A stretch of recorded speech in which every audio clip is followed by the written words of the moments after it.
네, 안식일 정신과 평화 공전 말씀을 드리고 있습니다.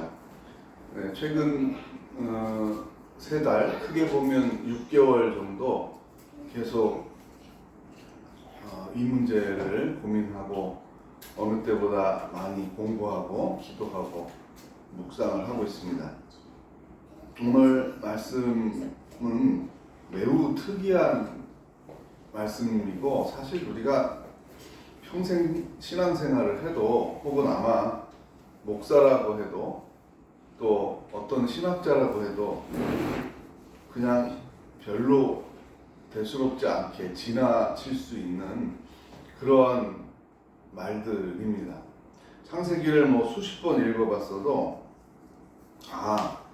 일곱째 날을 복되게 하고 거룩하게 했다.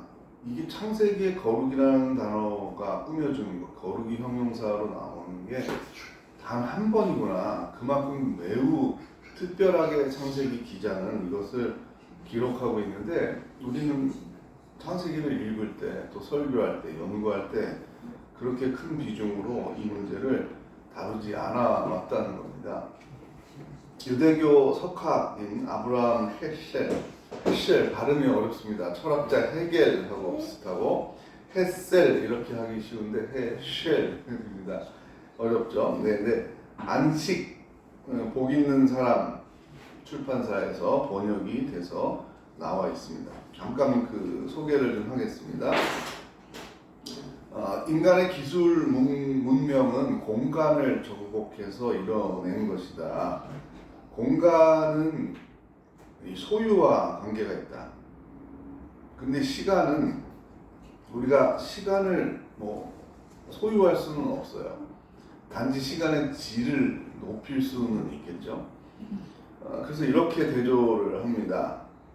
시간의 영역에서는 존재, 그다음에 내어줌, 그리고 분배, 조화를 지향하는 것이고, 공간에 대한 탐욕, 넓은 집, 큰 영토, 그리고 그 왕의 위엄을 상징하는 궁궐, 궁전, 왕궁, 그리고 왕이 죽은 다음에 들어가는 무덤, 이 공간들이 인류의 역사를 보면 얼마나 다른 사람들과 차별화했는지를 알 수 있습니다. 그 차별화가 거룩이라는 뜻인데, 하나님은 그런 공간의 거룩을 요구하시지 않는다는 거예요.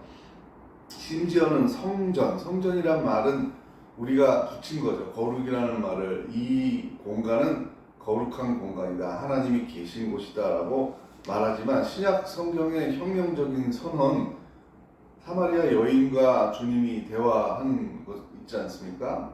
우리가 예배 시간마다 하나님은 영이시니 예배하는 자가 영과 진리로 예배한다. 이 말씀은 당시의 사람들, 어쩌면 몇백 년이 지나도 이해할 수 없는, 그게 무슨 말이지 이해하기 어려운 말씀이었습니다. 우리 조상들은 여기서 예배해야 된다 그러고, 남쪽에 있는 유다 사람들은 예루살렘 성전에서 예배해야 된다 그러는데, 선생님 뭐가 맞는 거죠? 그때 예수님께서 말씀하신 거는 여기도 아니고 저기도 아니고 무슨 의미입니까? 공간의 의미가 있는 게 아니라 시간의 질의 예배는 의미가 있는 것이다. 하나님을 만나는 것, 하나님과 교제를 이루고 하나님이 주신 말씀을 듣고 이해하고 순종하는 것이 예배다라는 것을 말합니다. 이 카도시라는 말은 구분되고 시간을 떼어 구분하는 것에 출발을 했는데, 사람들이 주로 공간에 많이 갖다 붙였다라는 것을 헤셀은 지적을 하고 있습니다. 그런데 십계명, 거룩한 사람들이 되는 그 정체성을 위해서 율법을 줬는데, 그 율법의 모법, 헌법이라고 할 수 있는 10가지의 계명도 공간에 대한 거룩을 얘기하는 것이 없습니다. 모두 다 관계에 대한 거룩을 얘기하는 거죠. 하나님과의 관계성 속에서 거룩을 지키는 것, 그것이 곧 정의로운 관계라고도 말할 수 있습니다. 또 이웃과의 관계 속에서 정의로운 관계, 바른 관계, 더 옳은 관계, 하나님이 원하시는 관계를 말하고 있습니다.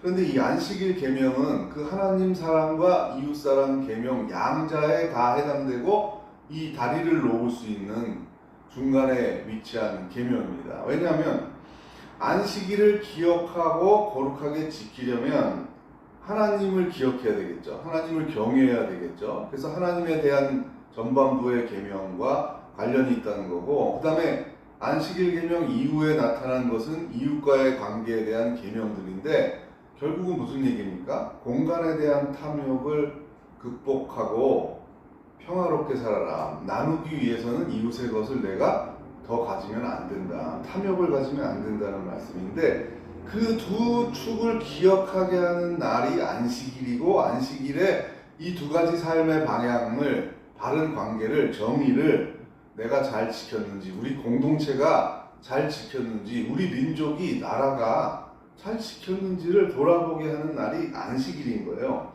그래서 나라가 멸망을 하는 경고를 할 때에 하나님의 말씀을 들어라, 우상 숭배를 하지 말아라, 이웃을 사랑하라, 특히 약자를 사랑해라. 고아와 과부와 나그네가 약자의 이 표준이 되는 사람들이니까 이 사람들을 박해했는지 착취했는지를 보고 내가 심판한다. 이런 말들이 나열되어 있는데, 예레미야 17장은 나라가 망하는 경고를 하는 거에 결론을 얘기하고 있는데요. 안식일을 가지고 판단하겠다라고 말하고 있습니다. 이 예레미야 17장은 여러분 저녁에 한번 잔잔히 읽어보고 묵상하면 우리가 많이 들었어요. 지금 유명한 큐티 책의 제목 책자 하나가 시냇가의 심은 나무예요. 그 말씀이 나오는 성경이 바로 예레미야 17장이에요. 전반부가 뭐예요? 시냇가에 심겨진 나무는 물과 자양분을 먹고 잘 자라서 바람에 나무가 뿌리가 뽑히지 않고, 바람이 어떤 고난이나 역경을 상징하는 거죠. 선한 열매들을 맺는다. 그 열매가 이제 정의의 열매잖아요. 그래서 그 열매의 혜택을 받아서 평화를 누린다, 샬롬을 누린다는 게 하나님 나라의 비전입니다. 그런데 그 이야기가 전반부고 17장에, 그런데 너희가 이 나의 계명을 지키지 않았다, 나의 명령에 순종하지 않았다, 그러면서 심판을 말하고 있는데, 바로 전반부 후반부에 나와 있는 얘기는 안식일을 지키지 않은 것에 대한 지적을 계속하고, 오늘 우리가 본문으로 읽은 마지막 구절은 결론입니다. 너희가 중요하게 여기는 공간, 예루살렘의 궁전과 성전, 이 모든 것들이 빼앗기게 될 것이다. 그 상징을 얘기합니다. 불에 타게 될 것이다. 너희가 가장 거룩히 여기는 땅, 마을, 그리고 그것에 가장 중요하다고 말하는 건물, 왕이 살고 있는 궁궐, 그리고 하나님이 있다고, 내가 있다고 하는 신전, 성전, 이것들이 다 무너지게 될 것이다 라고 말합니다. 헬셀은 계속 말합니다. 영혼을 우리가 시간 안에 있기 때문에 영혼을 바로 인식하거나 체감하거나 할 수 없는데, 공간으로서는 더더욱 영혼을 체감할 수 없다고 말합니다. 이 사실은 굉장한 묵상 속에 쓰는 굉장히 짧은 책인데, 전 대단한, 정말 한 문장 한 문장을 10번씩 읽어보고 싶은 그런 마음이 들 정도로 한 3번씩 저는 읽었는데, 앞으로도 두고두고 계속 읽고, 한글로도 읽고 영어로도 읽고 그럴 생각이에요. 그래서 여러분에게 다 소개는 못하는데 제가 이런 말이에요. 자, 공간의 거리를 극복할 수 있다, 기술의 문명으로. 예전에 10시간 걸리는 걸 1시간 만에 가고, 또 더 발달하면 뭐 자동차가 날아가게 해서 서울에서 부산까지 각자 개인의 차를 끌고 비행해서 뭐 30분 만에 혹은 40분 만에 부산까지 가서 뭐 자갈치 시장에 가서 회를 먹고 다시 서울에 와서 약속을 하고 다시 강원도에 가서 뭐 저녁 모임을 하고 뭐 이런 시대가 올 수도 있겠습니다. 그런데 이게 사람들은 착각을 한다는 거예요. 시간을 정복했다고. 근데 아니에요. 시간을 정복한 게 아니에요. 시간을 정복했다는 건 뭐죠? 계속 알파에서 오메가로 가는, 처음이 있으면 마지막으로, 태어나면 생명이 죽음으로 가는 이 시간의 흐름을 정복하는 것은 불가능합니다. 물론 많은 공상과학 여양에서 뭐 과거로 돌아가고 뭐 이런 것들이 나오지만 그것은 환상일 뿐이죠. 과거로 돌아가서 삶을 다시 처음부터 다시 시작할 수 있는 사람은 아무리 돈이 많아도 아무리 지식이 많아도 그것은 불가능하다는 겁니다. 그리고 또 중요한 건 이것입니다. 오늘 이것만 잘 기억하셔도 돼요. 저도 이 책을 3번 읽으면서 깊이 생각했어요. 제가 지금 논문 제안서를 내는 것의 큰 주제도 이건데 어떻게 인류가 샬롬을 이룰 수 있고 기후위기를 극복할 수 있고 어떻게 경제 불평등을 극복할 수 있을까? 하나님 말씀은 안식일이라고 하는데 이게 정말 어떻게 열쇠가 되는 걸까를 6개월 동안 공부하고 묵상을 하고 약 150권 정도의 책을 검토를 해보고 있습니다. 그런데 헬셀이 이런 말을 합니다. 시간은 공유의 대상이 될 수 있는데 공간은 누가 확장을 하고 독점을 하게 되면 타자가 곧 이웃이 침해를 받게 되고 공간은 제한되어 있기 때문에 누릴 수가 없다는 겁니다. 그래서 제가 집에 대한 논문도 작년에 썼는데 그 문제죠. 집이 1000만 채가 있는데 부자들이 1000만 채를 다 소유하고 집을 올리고 월세를 올리고 하면 가난한 사람들은 주거 환경이 열악해지고 돈을 거기에다가 다 써야 되니까 다른 돈을 쓸 수가 없게 되는 그런 문제가 생긴다는 거죠. 그렇죠. 지구에 제한된 영토가 있는데 어느 나라가 힘을 길러서 영토를 계속 확장하고 농토를 확보하고 목축을 확보하고 지하자원을 확보하려고 계속 쳐들어가서 죽이고 뺏어와요. 그래서 넓은 영토를 만들어요. 그럼 어떻게 되죠? 우리는 좋아졌다. 영토도 넓어지고 소유가 늘어났어. 이제는 4끼씩 먹고 살 수 있어. 야식도 먹을 수 있어. 라고 말할 수 있지만 샬롬은 이루어지지 않는다는 거예요. 다른 나라는 뺏겨야 되는 거고 더 굶어야 되고 더 노예적인 삶을 살아야 된다는 겁니다. 그렇게 하지 말라고 애굽에서 해방시켜내서 이 10개의 계명을 이스라엘에게, 그리고 이것은 계시인 이유는 뭐죠? 모든 인류에게 주신 거잖아요. 이스라엘 민족에게만 해당되는 계명이다. 이러면 성경이 될 수 없겠죠. 모든 사람들이 알아야 되는 스피릿이다. 정신이다. 모든 법정신에는 이 내용이 들어가야 된다. 이것을 실현하기 위해서 정치, 경제, 문화의 모든 공부와 리더가 필요한 것이다. 그 말씀을 하고 있는 거예요. 그런데 시간의 질을 높이면은 이것은 다른 사람에게 혜택을 주고 내가 시간의 질을 높여서 다른 사람의 시간을 뺏는 게 아니라는 것을 알게 돼요. 그게 영혼의 비밀이에요. 영생은 어떻게 경쟁하지 않고 그렇게 많은 생명들이 끝없이 생존하는데 끝없이 사는데 문제가 안 생기고 어떻게 평안과 기쁨이 영원히 지속될 수 있느냐? 그것은 시간의 질을 높여서 영혼과 맞닿아 있는 거예요. 헬셀이 안식 마지막에 이런 표현합니다. 영혼이 한 날을 내는데 그 한 날에 키가 열쇠가 들어있다. 그 체험을 할 수 있도록 하나님이 허락하신 날이 안식일이라는 거예요. 지금 안식일과 주일, 주님의 부활의 날이 우리는 이제 복합적으로 겹쳐져서 기독교의 예배를 주일날 드리고 있습니다. 그러니까 안식이 많이 약해진 거죠. 또 이것이 요일에 악센트가 있는 게 아니에요. 요일에 강조점이 있다고 보면은 또 우리 개신교가 이단으로 생각하는 제7의 안식일교가 있기 때문에 더 거부감이 생기는 거죠. 토요일날 그럼 예배 드려야 돼? 토요일날은 뭐 물건도 사지 말고 아무 일도 안 하고 그냥 집에만 누워 있어야 돼? 이런 반감들을 안식일에 대해서 우리가 가지고 있었던 거예요. 근데 그게 아니에요. 안식일 정신을 말씀하는 것은 공간에 대한 탐욕을 버리라는 것이고 시간의 질을 높이는 것인데 시간도 특정한 어느 요일에만 무엇이 된다라는 말을 하는 것이 아니라 7일의 사이클 중에서 하루는 적어도 하나님이 주신 말씀과 그리고 하나님과의 관계 그리고 이웃과의 관계 그 사이에 내 자아가 있는 거잖아요.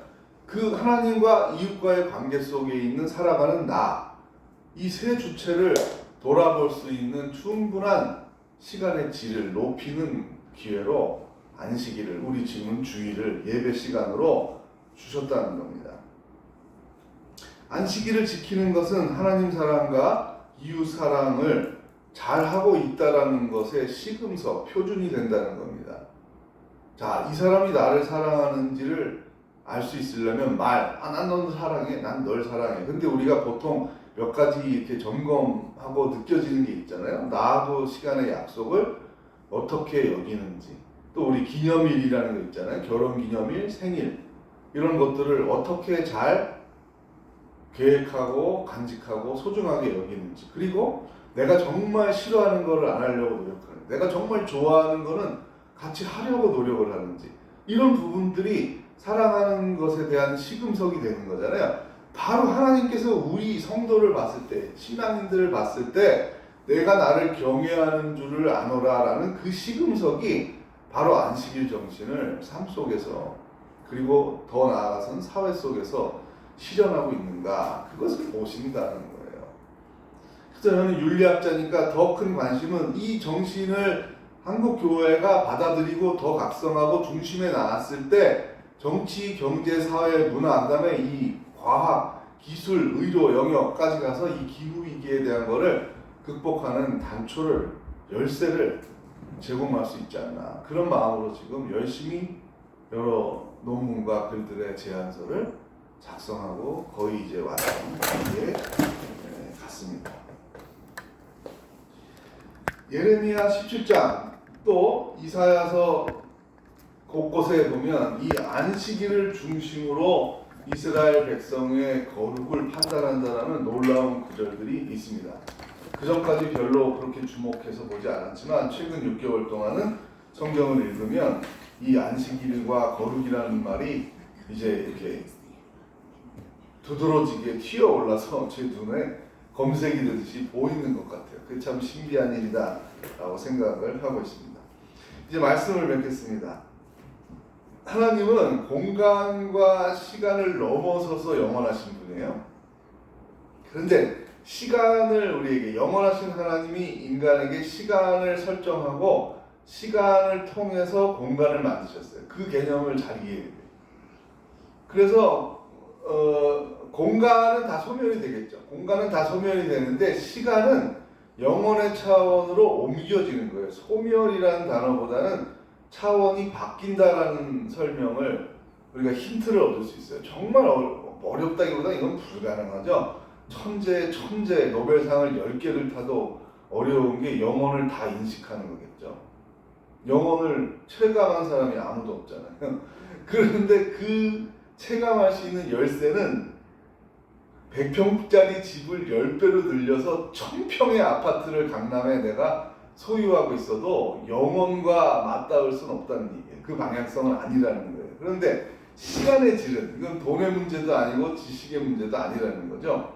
하나님과 함께 이 시간에, 이 순간에 행복과 감사의 질이 넘칠 때는 이것이 다른 사람에게 피해를 주는 게 아니라 더 약자를 사랑하고 기후의 위기 속의 피조물, 생태계를 더 생각하는 마음을 갖게 되니까 내가 시간의 질을 높이게 되면 다른 사람들, 이웃들에게 유익을 주게 된다는 겁니다. 그러나 공간과 소유의 탐욕은 제한되어 있는 거기 때문에 다른 사람의 몫을 내가 뺏기가 쉽고, 나아가서 인간이 지나치게 우월주의로 인해서 생태계의 모든 권한들을 뺏어갈 수 있다는 거예요. 그래서 기후위기가 온다는 겁니다. 오고 있다는 겁니다. 인류가, 생태계가 공멸할 수, 100년을 못 버티고 공멸할 수 있는 위기에 우리가 놓여져 있는데, 하나님 그 해결이 되는 열쇠로 무엇을 주셨을까? 안식일이라는 겁니다. 안식일 정신이라는 겁니다. 안식일 경제. 안식일 경제라는 말을 제가 써서 지금 논문 제안서를 만들고 있습니다. 샬롬은 어떻게 오는 것일까? 정의가 실현되어 골고루 자기의 몫을 누리고, 감사한 가운데 공간과 소유에 대한 탐욕을 극복하고 시간의 질을 높여서 하나님과 잘 지내고, 나 자신과 잘 지내고, 함께 살아가는 이웃들과 잘 지내고, 인간의 생명을 돕는 함께 공존하는 생태계와 잘 지내고, 미래의 역사에도 잘 지내게 하는 것. 그게 샬롬입니다. 이 샬롬이 어떻게 오는가? 안식일 정신을 잘 지킴으로 오는 겁니다. 내가 평안함을 느끼고 평안함과 기쁨을 누리는 그 순간이 영혼을 체험할 수 있는 순간입니다. 그래서 영혼은 시간의 한 순간을 만들어내고 그 순간 속에서 인간은 영혼을 체감할 수 있는 유일한 피조물이라고, 그것이 하나님의 형상의 본질이라는 생각을 다시 한번 하게 됩니다. 기도하겠습니다. 하나님, 우리가 무엇이